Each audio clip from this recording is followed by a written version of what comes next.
The director wishes to thank God Almighty. That's funny. I thanked the Lord too when the credits finally fucking rolled. Devilreaux caught my attention for a number of reasons. A revenge slasher set in the South, featuring a spooky voodoo ghost returning to inflict some overdue historical justice, and it also features Tony Bloody Todd. I was in, but I would have been better off just rewatching Candyman again. The film starts with a seemingly random kill scene. That's fine, plenty of horror films do. The plot properly gets going when we cut to the Botox bio, and a teenager in a hospital bed. She's being interrogated by an awful cop, Detective Bobby Briggs. Was Devilreaux? Oh? We learn that the kid is the sole survivor of Devilreaux's attacks after they summoned him.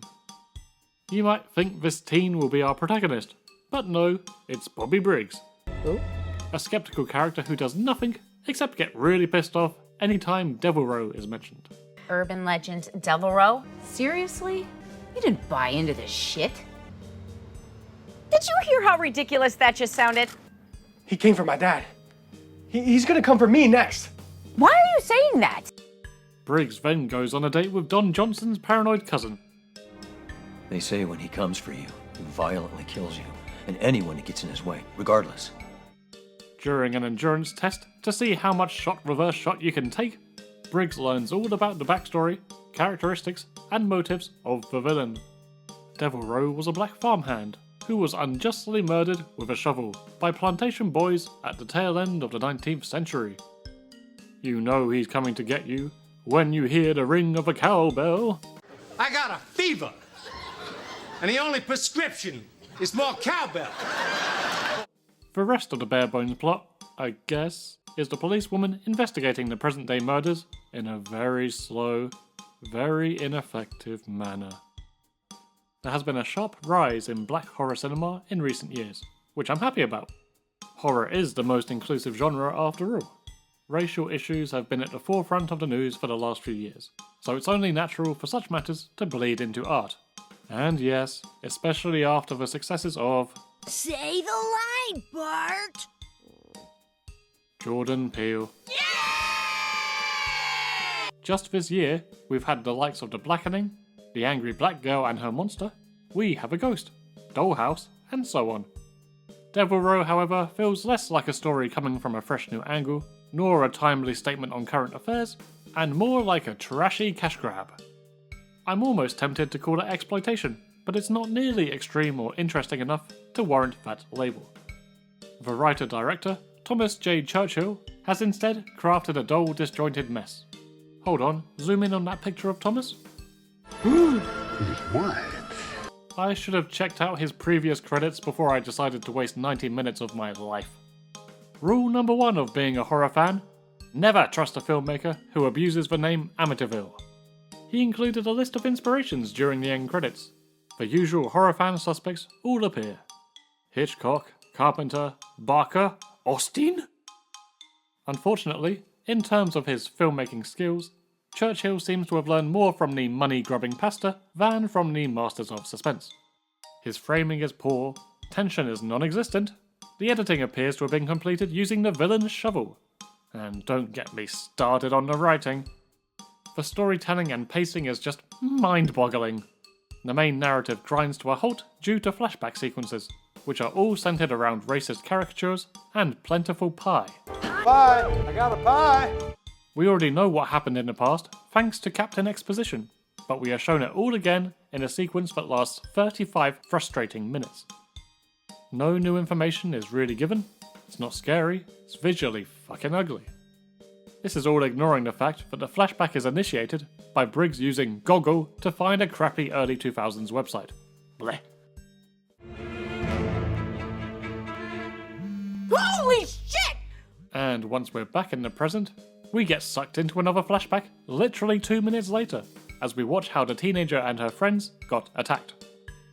Ugh, same situation again. No new information is given to the audience, lackluster uninspired kills, it's not scary, and it's boring as sin. Adding up all of Briggs's storyline, if we're being generous, accounts for barely a third of the runtime. Bye. I got a pie. And what about the dialogue, you ask? Well, fuck me. Characters just go on and on, repeating the same 2 or 3 lines, delivered in the same droning tones. Black bastards, that black bastard with your beautiful white wife. It's all over, young white wife. To have his way with your white wife. White trophy. We're gonna go down through here. Right through here. It's through here. It's this way. Through here. Through here. Through here is where we usually play. And why in this room? Just bigger, I guess. I don't know. I just kind of follow along with wherever they go. So why here? Bigger? I don't know. I mean, I really just kind of follow along with whatever they're telling me to do, I guess. Mostly this room just because it's the biggest, and this is mostly the room.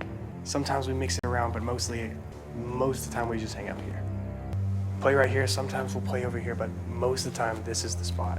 You know, we kind of move around all in here, but most of the time it's right here. Jesus Christ, shut the fuck up. The third act is among the worst I've ever encountered. Spoiler warning, but honestly, I'm doing you a favor, trust me. Okay. So how does this little ghost tale end? After a whole lot of meandering fuck all, our protagonist and antagonist finally meet. Oh boy, it'll be an epic clash of good and evil. Though, it'll be the biggest anticlimax since you lost your virginity. Our hero cop stares at the ghost for 5 minutes and finally realizes Devilreaux is real. A revelation that's not at all interesting to the audience, as we've understood that since the opening scene. Likewise, Devilreaux also just stares her down, probably in awe of her penciled on eyebrows. And then, the scene literally just fades to black. The fuck? Whatever happened to Devilreaux will brutally kill anyone in the bloodline, and anyone who gets in his way regardless. Instead, we cut back to that equally banal teenage character, who is predictably visited by the villain, but again, the scene is cut short and we don't even see that. Great job, Thomas. I've never created a list of the worst movies I've ever seen, but this film has got me thinking. Hello? Hello? Hello? It wouldn't take the #1 spot, but damn it would be near the top.